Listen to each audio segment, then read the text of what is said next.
सास का दहेज। स्नेहा के बेटे की शादी शिल्पी से होती है। शिल्पी दहेज में हर सामान लेकर आती है जो पहले से ही स्नेहा के घर होता है। ये सामान स्नेहा के पापा ने उसे दिया था। अरे शिल्पी, मेरा टीवी क्यों हटाया? क्यों हटाया मतलब? अरे बड़ा और अपडेटेड टीवी है ये। स्नेहा को गुस्सा आता है और वो शिल्पी के बड़े टीवी के बगल में अपने पुराने जमाने का टीवी भी रख देती है। बड़ी आई अपडेटेड वाला। अरे बहुत सारी तेरी जैसी बहुओं को जानती हूँ मैं, जो घर से लाए सामान का रौब दिखाती है। ये ना समझ के हम भिखारी हैं। देख ले, हमारे पास भी टीवी है। ओहो, जो करना है वो करो। कोई मेहमान आएगा तो हंसेगा कि एक ही जगह दो दो टीवी। हंसने दे, दुनिया भी तो देखे कि सिर्फ तू नहीं, मैं भी दहेज लेकर आई थी। अब यही हाल हर सामान का हो जाता है।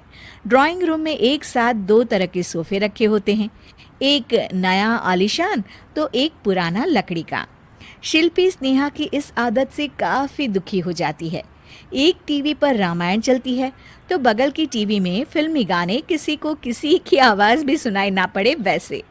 घर के दूसरे सदस्य भी सास बहू की इस आदत से परेशान हो जाते हैं। एक दिन स्नेहा की बहन उसके घर आती है और घर का नज़ारा देखकर हैरान हो जाती है। कहीं पुरानी फ्रिज के बगल में, कहीं नई फ्रिज, तो कूलर के ठीक ऊपर एसी। अरे स्नेहा, ये तूने घर की क्या हालत बना रखी है? बहू रानी, तू तो नए जमाने की लड़की है, फिर घर को कबाड़ी बाजार सा कैसे सजा रखा है? नया फैशन है क्या? देखिए ना मौसी, माँ जी अपना पुराना सामान निकालना ही नहीं चाहती। वो सोचती है कि उनका ही सामान घर में रहेगा। अरे बहन, तू इस मामले में ना बोल तो ही अच्छा है। मैंने बहुत सी बहुओं को देखा है अपने लाए सामान पर सास को धौंस दिखाते, और मैं भला किसी की धौंस को क्यों सहन करूं?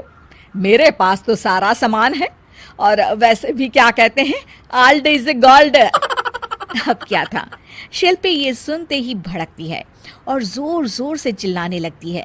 वाह माँ जी वाह, जरा अपना सोफा तो देखिए, ऐसा लग रहा है खुदाई से निकला है लकड़ी का। और मेरा सोफा देखिए कैसे लेदर की चमक और गुदगुदा सा है। अरे आपका तो पुराना धुराना सा है। शिल्पी देख, मेरे पिताजी ने जो दिया है वो उनकी निशानी है, उसके बारे में मत बोल। तू तेरा सामान ले जाकर अपने कमरे में रख ले। क्यों क्यों? मैं अपना सामान क्यों कमरे में रखूं? और जो मेरे ससुराल आए वो यही कहे, ओ कितना ओल्ड फैशन घर है। दोनों की बहसा बहसी में मौसी सर पकड़ लेती है। तुम दोनों जब देखो तब लड़ती रहती हो। मैं तो चली किचन में बादाम का शरबत बनाने। सुन, बादाम का सिलबट्टा जो मेरी माँ ने दिया था उसमें पीस लेना। तो शिल्पी बोल पड़ती है। मौसी कसम है आपको, आप मेरे पापा की दी मिक्सी में ही बादाम पीसिएगा। खैर, मौसी तो जाती है किचन में, लेकिन ड्राइंग रूम में सास बहू की बहसा बहसी जारी रहती है। तभी शिल्पी को गुस्सा आ जाता है और वो अपने पापा के दिए सोफे पर जाकर जोर से बैठती है, लेकिन तभी सोफा जोर से आवाज कर टूट जाता है। हे भगवान, ये क्या हुआ? ये सोफा कैसे टूट गया? बेटा, अब समझ में आया ओल्ड इज गोल्ड क्यों कहा जाता है। टूट गया ना तेरा सोफा। तभी किचन से जोर से आवाज आती है और मौसी काली पीली होकर किचन से बाहर निकलती हैं।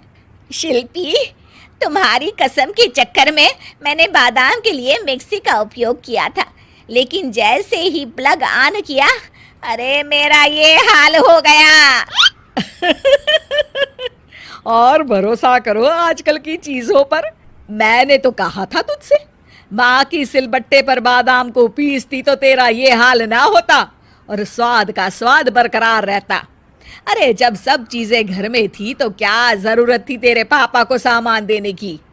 वैसे भी बहू, आजकल दहेज वही मांगता है जिनकी खुद की काबिलियत नहीं होती। आप ठीक कह रही हैं माँ जी। मेरे लिए ये सौभाग्य की बात थी कि आप लोगों ने पापा से कोई डिमांड नहीं की थी, लेकिन मैं आपको समझ ही नहीं पाई। मुझे माफ़ करिए। अब इस घर में नई चीज़ तभी आएगी जब पुरानी खराब हो जाएगी।